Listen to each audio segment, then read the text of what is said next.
Welcome back to Dr. Ta's The Cost of Telling What You Survived. This series exists for a reason. There are writers who are trying to tell their story, and what they're experiencing is not writer's block. It is emotional exposure without support. And too many people are attempting to write through trauma without understanding what it requires of them mentally, emotionally, and even spiritually. That is where this conversation shifts because awareness without guidance leaves people feeling overwhelmed, and guidance without awareness leaves people unprepared. Today, we are continuing this conversation with Felicia Brookins. Felicia, this is where we move from simply recognizing the weight to understanding how to carry it without costing the writer their sense of self. So, when writers begin to feel the emotional weight of their story, what is the first thing you want them to understand before they decide whether to continue or to pause their writing? When they begin to feel that emotional weight, what I would suggest to them is that they look at that as not so much as something that is going wrong inside of them or a wrong feeling, but to look at it as a way of this is supposed to be the way I feel. This is true. This is not something that's wrong with me. It's okay for me to feel this. And that it's exactly. They need to find out what is exactly making them feel this emotional weight too. It may be a memory. Maybe it's something that they've written has a special meaning or a triggering meaning for them. Or is this just the moment you're reliving as you write it? And are they overwhelmed by what happened or by what they've never processed? All of that is some things they need to ask themselves when they feel that emotional weight. First of all, this is not wrong. This is a true feeling. This is real. And so once you determine this is a real true feeling, nothing's wrong with me, then they begin to ask those themselves those questions. What's triggering this? What's causing this heaviness on me as I write? That's so important, Felicia, because what I'm hearing is that many writers assume that if they're feeling heavy, that they're doing something wrong. And really, what I'm getting from you is it's not necessarily they're doing something wrong. Their body or their emotions are trying to communicate with them, and they've got to determine what it is that their body is trying to get them to understand. So, from your perspective, how do you help them distinguish between the necessary emotional work and then actual harm? Because there is a difference. Well, first of all, they have to understand that it is important that they don't avoid it. Don't try to avoid it. Be aware of it. Address it, face it. They need to be able to name that emotion. Don't just say, well, this is something that's really, really hard for me, or I feel shame writing this, or I get really angry writing this. They need to name it. What exactly is this that's causing this issue? And then where in your body are you feeling it? Mm-hmm. When you write this, like feel this emotion, does it just give you a really bad headache? Does your chest tighten up?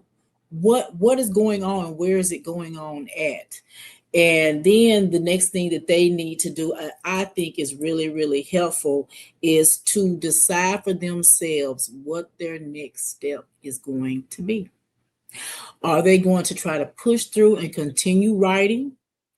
Are they going to try to shift to something else and maybe step back and just think it through and reflect on it? Or are they going to do, what we mentioned before, to pause, which is okay, to intentionally pause when I feel this heavy weight? It is okay because when you pause, don't think of it as you just completely stopping. Think of it as a pause with a purpose. Mm-hmm. Mm-hmm. I intentionally pause. Why?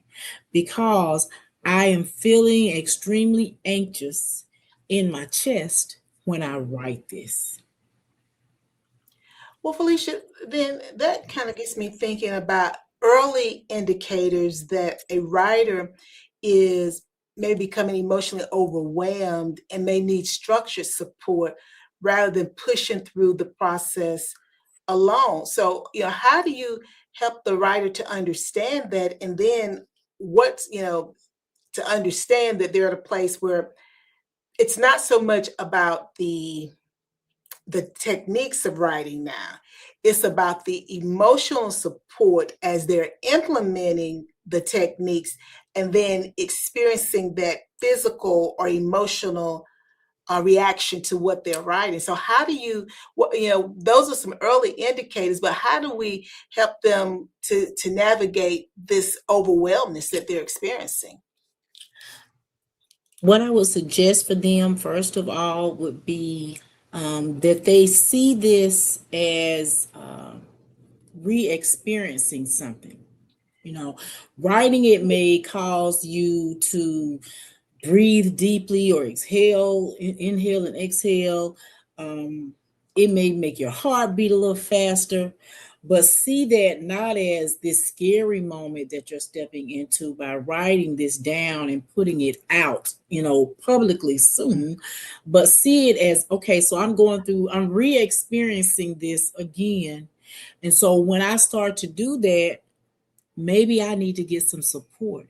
Maybe I need to talk to somebody, not necessarily just go close myself off, not to say that you can't, but I would suggest that you get support, that you talk to somebody maybe that is familiar with it, or someone that has a compassion and a heart enough to hear out what you have to say and to help you process what it is that you're going through based on whatever that experience was that triggered you, that made you feel out of control or made you feel disconnected. Somebody that you can share how your body is reacting to what you're trying to write, because what you don't want is to walk away from your writing session feeling worse than when you started. So I would say support is really, really important at this time. Listen to your body, pay attention to the behavior. You may have thoughts about it that trigger you, but don't just think about, oh my God, I thought about this and this and this. How did your body react? And how did it affect your behavior once that occurred? Once you wrote that and came in contact with somebody else, was it still affecting you that maybe you snapped at them really quickly? And that's so important, Felicia, because really, I'm really big on reflection. And what I'm hearing is, as writers, we have to be students of reflection, be it we're reflecting on the process that we're going through, but also how we are engaging with the materials that we are writing. And Yes. when we are present and in the moment and not a bystander, then we'll be able to determine how we need to position ourselves to support where we are at that moment in the writing and storytelling of our life, because we're telling our life, we're telling how we survive, and sometimes that is overwhelming, for lack of another word. It's very overwhelming. So being able to reflect on every aspect of the process sounds very important. Now, you also often talk about emotional boundaries in writing. What does that look like in practice for someone who has never been taught how to separate themselves from their story? Or think about it from this perspective, someone that doesn't know how to separate themselves from anything. So it doesn't have to just be their story. They can't separate themselves from work, from church, or organizations. What does that look like in practice when you're trying to help that person to separate themselves, to set that boundary about really how they're going to engage emotionally in what they're writing?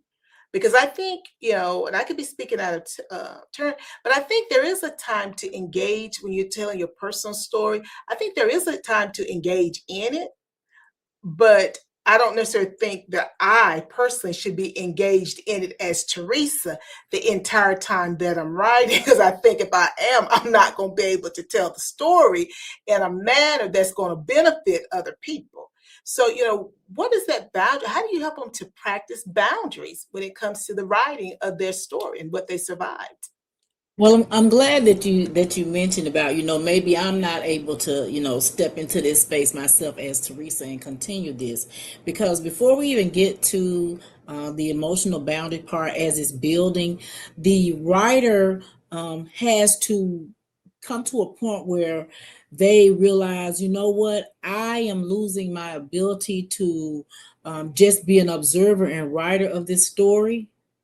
And so I all of a sudden will become this incident or this triggering moment all over again. And so when that happens, that's when you have to start thinking about your emotional boundaries, because your writing, again, as we said yesterday, it should be a tool to help someone. And so it should be something that it helps you to express yourself on paper, but it should not consume you. And so if you feel that it's starting to consume you and you feel that you're losing the ability to maybe be neutral as far as writing it in a form that's going to help someone, then your emotional boundaries need to be set. That allows you to control access in a way, you could say. And so, what I suggest is a few tips or a framework that I think would work very well when it comes to emotional boundaries. The first one is this thing that you call the container method. Okay. So with this container method, they can set a time limit, maybe 20 to 45 minutes that they need to kind of step back, or if they need to move forward in writing, they take that 20 to 45 minutes. Okay, this is when I am intentionally going to focus in on writing. I'm going to intentionally focus on a specific scene, not the whole, let's say this terrible thing happened to me. And so it was traumatic for me, but I'm not about to replay this entire thing. Just for 20 minutes, I'm going to focus on this little box, this little place of time, so that I don't get overwhelmed emotionally. Okay. And then when you are ready to finish, you deliberately finish that session. Don't just get up and just say, oh, I'm just done. I can't do it. Just walk away. Put it in a little box, in a little container. Take your little time. Focus in maybe on just how you were feeling maybe before this thing happened. What were you thinking? It makes it a lot easier for you emotionally to write it out. Okay. So also before you begin to write, you need to think about, what am I going to do once I finish this page or these 2 or 3 pages? Should I get up once I have intentionally ended it? And for my emotional sake, maybe go take a walk. Maybe I meditate. Maybe I'll even just go to my journal and write down my feelings about writing it.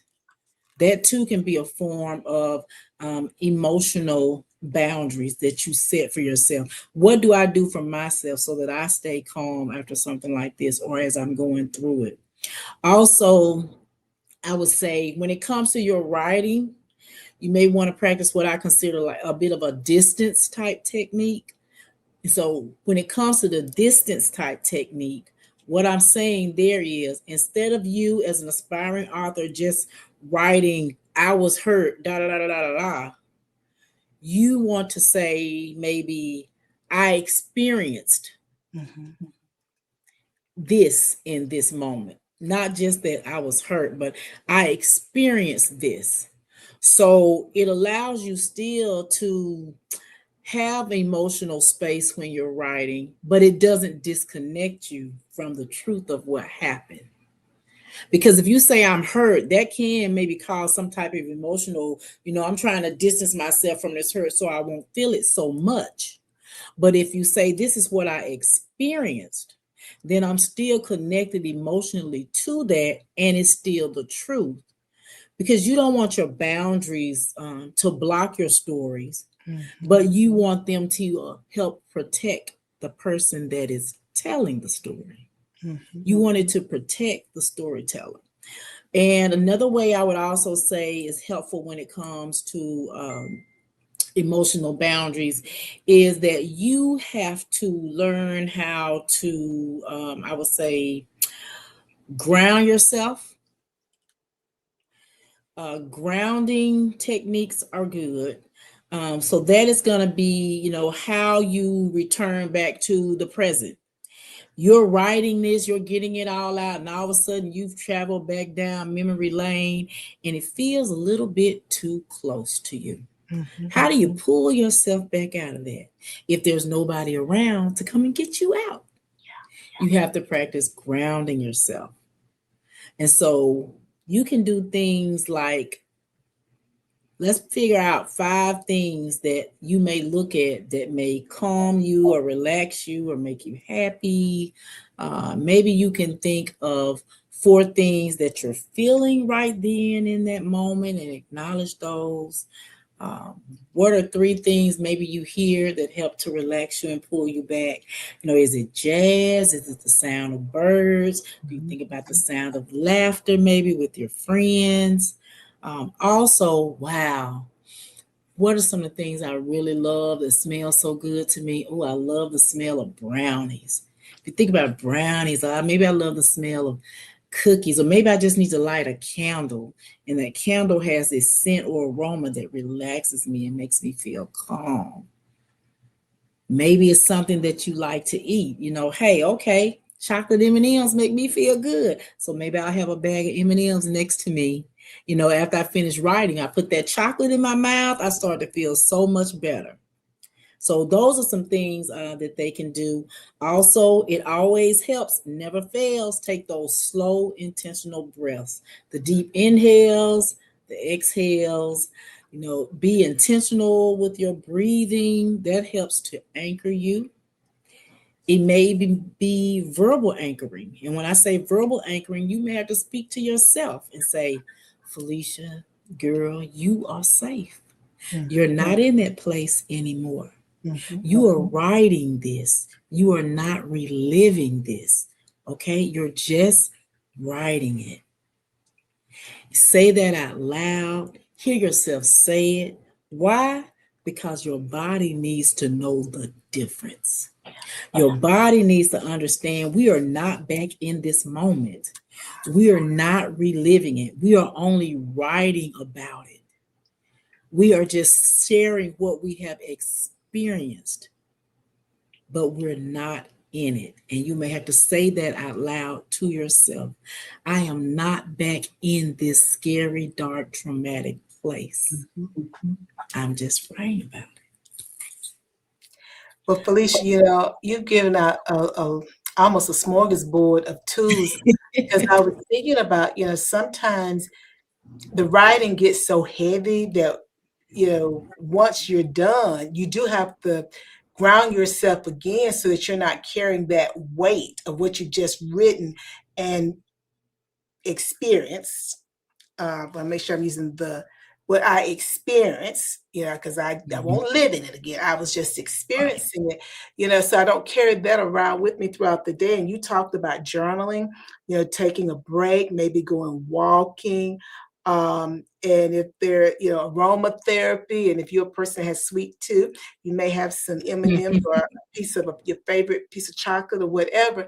So again, what I'm hearing is that connection between reflection and intentionality. Because if I'm reflecting, then I'm going to know that when I come out of this writing process, I'm going to have to implement those 3 or 4 things and 5 things that helps me to re-anchor myself in the Right. presence that lets me know that I'm safe.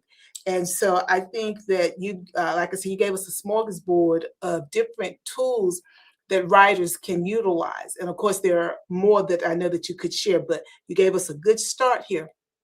Now, there are writers, though, who they step away and they tell themselves that they're only on a break, but they never return. You know how we are about them break, we're just taking a break, but they never return. How do you help someone recognize avoidance, and then how do you re-engage safely? You know? Okay, so re-engaging, I would say re-engaging has to be very gentle. It can't be just forced and pushed, because if you have to re-engage, that means you have disengaged, Yes. right? And Mm-hmm. so you have to step back into it cautiously, carefully, and with awareness. So when you go back to that laptop or that notebook, just first of all, maybe read or reread over what you've written. Take your time and slowly look back over it. And you can reflect on it a little, but don't just dive into it and get stuck in it. Okay. So that's kind of maybe this, as they say, scan over the page, maybe Mm-hmm. a little bit, because again, that's slowly you want to reconnect emotionally. Then I would say, don't start back with the most painful scene or the most painful traumatic moment. If you've already put it in that book, don't go back to that first. Maybe right around it, maybe start at another happier point or place or during that time. Also, you want to use what I call anchored prompts. And when I say anchored prompts, things like asking yourself, so what do I understand now that I didn't back then when that happened or occurred? Mm-hmm. And what did that version of me need at that time when I was in that traumatic situation or going through that difficult journey? What did I need? That right there, when you start to think more about you, it helps you to anchor yourself. It's a form of self-love, because you have to pamper on yourself. You have to love on yourself to say, come on, self, take my hand. We're gonna walk back into this together. Come on, it's okay. I got you. And Mm-hmm. everybody wants to hear that. Those words mean a lot when you're going through something. I got you. I'm with you. And so you have to say that to your own self. Mm-hmm. So when you step back in, you also see it as, I'm not just stepping in, picking up where I left off. I am stepping back in, refueled, refreshed, I'm ready. And so all of that can be a form of support for you. So those are ways that you can, the writer can re-engage. Basically, think about stepping into it with your own self-support system before you start. And I like that, Felicia, because as you indicated, it's a form of self-love. Mhm. Love And on yourself. yeah, and it's like we have to have permission to do that. But that should be the first thing, because you Mhm. cannot really take care of anyone else until you take care of yourself. So I like Absolutely. the fact that we're really practicing my, my phrasing. For you to Yes. take care of somebody else, make sure you take care of yourself first, because you got to, because nobody else can really understand the significance of what you're writing and what you are experiencing as you write it. Exactly. Not reliving it, but you're experiencing something on a cellular level as you're going through the writing process. So that leads me to, as you already hinted at, you're re-engaging. Don't go to the thing that could have triggered you, or that most, I'm gonna say, explicit moment. Don't go there first. Let's go somewhere else first. So Right. that leads me to, not every part of your story should be told at the same time.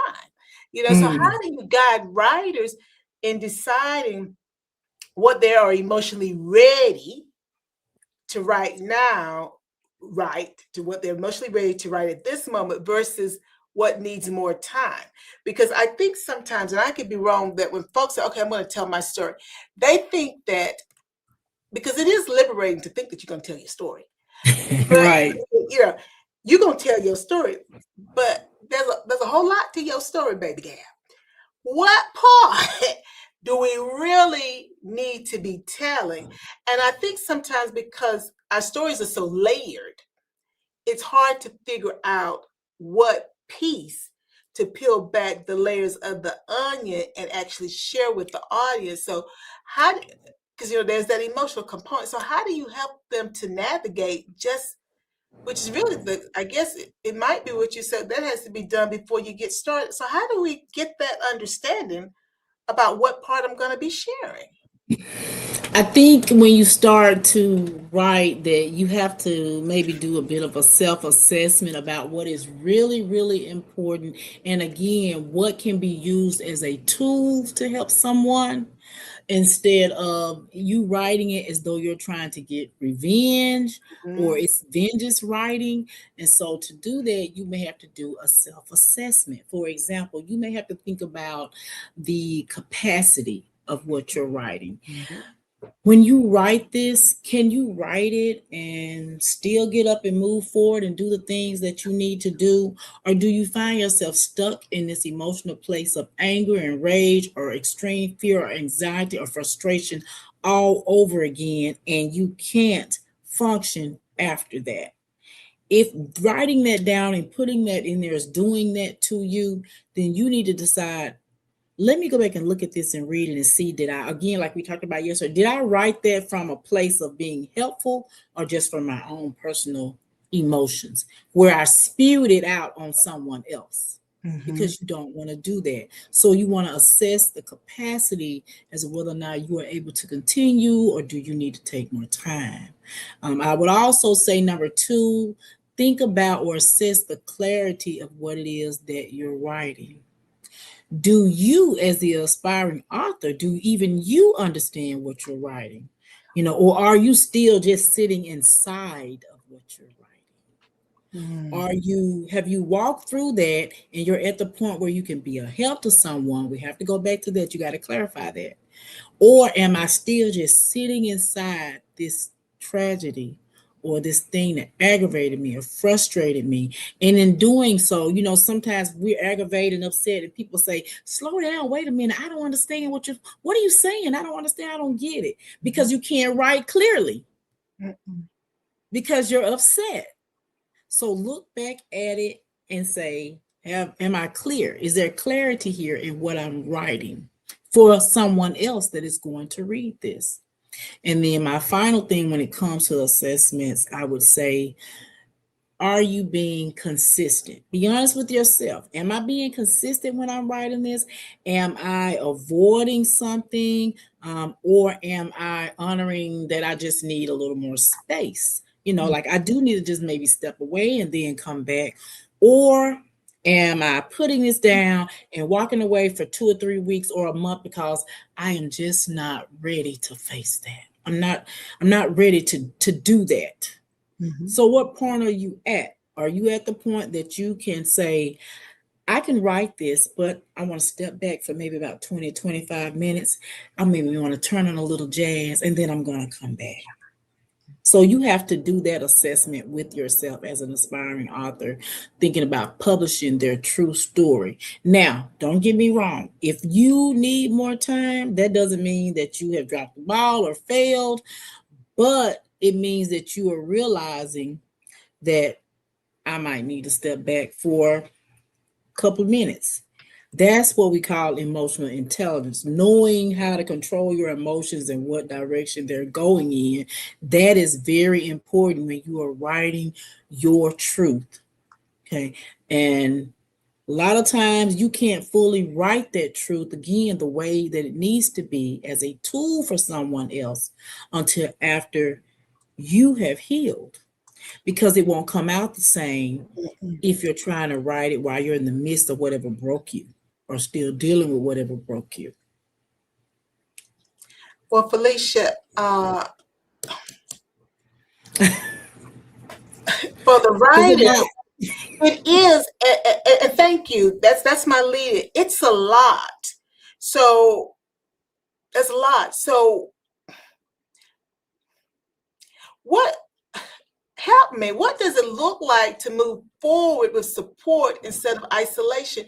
Because it's very easy to feel isolated in this process that it's something wrong with you, but it's really part of the process, but I don't know it. I don't have the support. I mean, what does support look like? Help me. I don't know what to do. Can you help me? Yeah, because when you start writing it, a lot of times once you talk to people, you may lose some people. They may drop off, and you may feel all alone trying to get this done. But that's where your storytelling becomes a form of responsibility. It is a responsibility that you have taken on when you decide to write your story, especially when it involves other people. You have to decide, first of all, okay, I'm going to take on this story writing and I'm going to be responsible for it. Am I writing to reveal something about somebody and show and tell and put out names and all that? Or am I writing as a way to heal and release to help myself? Or have I healed where now I can just share with other people to be a help? And so you may have to get a support system that looks like maybe a therapist. You may have to get a support system that maybe looks like a coach, even a writing coach to help you through it. You may have to find somebody you consider to be a confidant or an advisor to help you and to show support for what you're doing, because that's going to be important. Support is very impactful, or isolation, when you're trying to write your truth. Now, when it comes to isolation, you may feel I'm all alone. So even in that, I'm all alone, I'm upset about that. So are you writing and releasing without processing before you write? See that if you're doing it that way, that is a response of the isolation you feel, because now people are upset that you're telling your truth. Also with isolation, it can be, I want to say this and I want to tell it, but I don't know if they are going to understand that I need them to validate my feelings and to agree with me, and if you don't, what is that going to do for me? You know, you expect the audience to validate your healing, but that may not necessarily be the case. Also, the aftermath, the emotional aftermath of having written this, that can be a moment of isolation for you too, because a lot of people, depending on how you presented it, if you put factual names, dates, and very great descriptions of places, a lot of people may pull back from you. Family members may get upset. Absolutely. And so you have to deal with the emotional aftermath of that if you choose to do it that way, which I would go back to again. Would you really want to do it that way, or do you want to write it in a form where it is more of a tool and it doesn't look like a book of vengeance? Yes. It may be my truth, but is it vengeance more so than it is healing for you? You have to think about that, because it can bring about isolation from writing that. Your story may involve other people, but your healing, you can't let their response determine your healing point from that. If they don't agree with you, you can't say, I never can move forward because y'all don't understand and you won't accept what I'm telling you. They are not responsible for that. You are. You do what you got to do for yourself. You are responsible for you. You have to have support systems that exist outside those manuscript pages.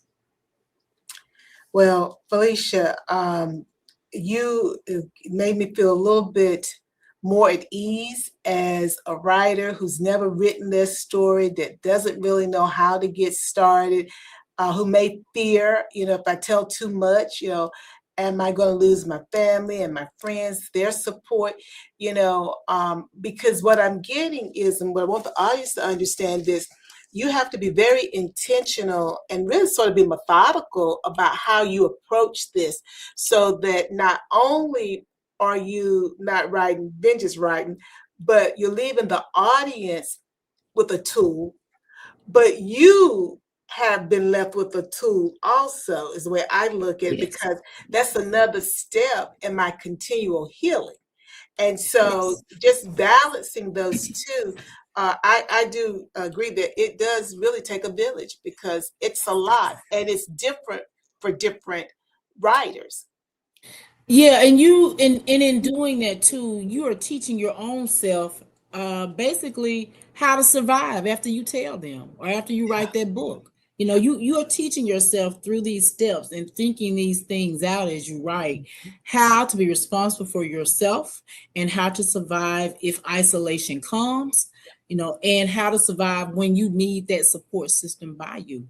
Because everything that's written, not everything that's written is you writing from a healed place, Mhm. and then not everything that's felt should be written all at once. It may be that you need to step back and break it down. Don't Mhm. lose yourself in the process, basically. Mhm. Know how to Well, survive. so don't lose yourself in the process. Make sure that you know how to survive Right. so that the cost of telling your story doesn't take you down. Absolutely. Whether you get support or isolation, you've got to be able to be responsible for dealing with both. And so, again, that requires you asking yourself some questions as you prepare to write this, or if you're ready to do so. All right, then. Well, guys, what we've heard today is that telling your story is not about release, it's about responsibility. And that's your responsibility for your healing, responsibility for your timing, responsibility for your capacity, because you may not Yes. have the capacity to do it all at one time, or you maybe won't be able to do but certain aspects of your story. But you're allowed to take the time to figure all that out. You're allowed to protect your peace. You're allowed to tell your story in a way that does not cost you yourself. Felicia, thank you for helping us Thank you. understand not just how to tell the story, but how to hold it. If you're listening and you realize that writing your story is requiring more of you than you expected, you don't have to navigate this alone. Felicia works with writers through her Aspiring Writers and Writers Workshop, helping them access their story in a structured, supported way. And once your story is on the page, I work with authors to refine and strengthen and elevate their writing so it communicates clearly and powerfully the message that they want to share. Now, if you're ready to move forward with guidance, this is the work we do. So stay connected to the series. This is where we move from simply telling stories to learning how to do it in a way that protects you and positions your voice with clarity. And to my audience, you know the drill. Before you go trying to take care of someone else, let's make sure we take care of ourselves first. Bye now.